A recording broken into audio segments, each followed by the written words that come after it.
Good morning guys, welcome back to my channel and welcome back to my new video. আজকের ভিডিওটা যদি আমি তোমাদেরকে ভয়েসটা তোমরা ঠিকঠাক করে শোনো, তাহলে অবশ্যই আমি মনে হচ্ছে ফোনের ভেতর থেকেই গালি আর মার খাবো।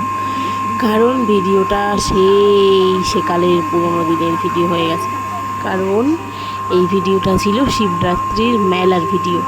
আমি পোস্ট করব, এডিট করব ভাবতে ভাবতে আর করে উঠতে পারছি না। কারণ মেলাতে অনেক গান বাজনা হয়, পুরো পিওর ভিডিওটা আমরা পোস্ট করতে পারি না, সেখানে ভয়েস করতে হয়।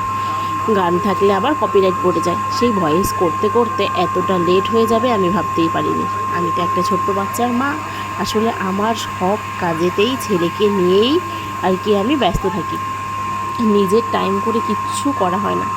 তবুও ইউটিউবটাকে চালিয়ে রেখেছি অনেক ইচ্ছে করে, যে কিছু একটা করব।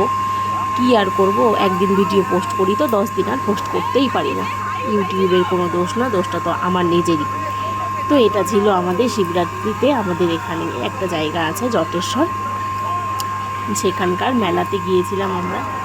জটেশ্বরের এই শিবরাত্রি মেলাটা ভীষণ বড় হয় এখানে। আমরা এর আগে 1 বছর গেছিলাম, সেই ভিডিওটাও তোমাদের সঙ্গে আমি ইউটিউবে শেয়ার করেছি। আর এবছরও গেছি।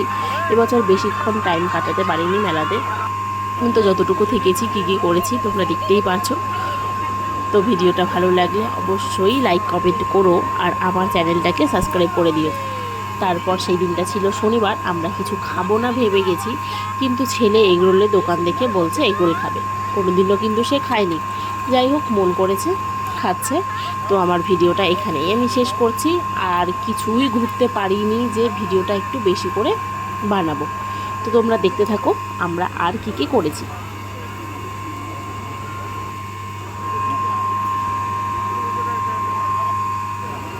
এই যে এখানে চলছে একজনকে আর কি খাইয়ে দেওয়া।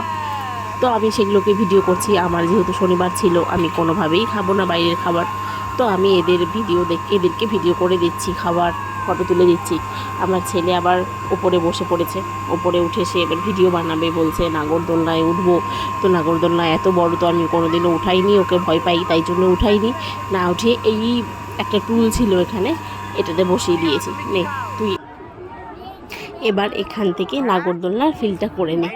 তো যাই হোক, আমার ছেলে তেমন একটা ভেজাল করেনি যে না উঠবই বা উঠতেই হবে, তাই জন্যে আর বেশি করে আমিও চেষ্টা করিনি উঠানো।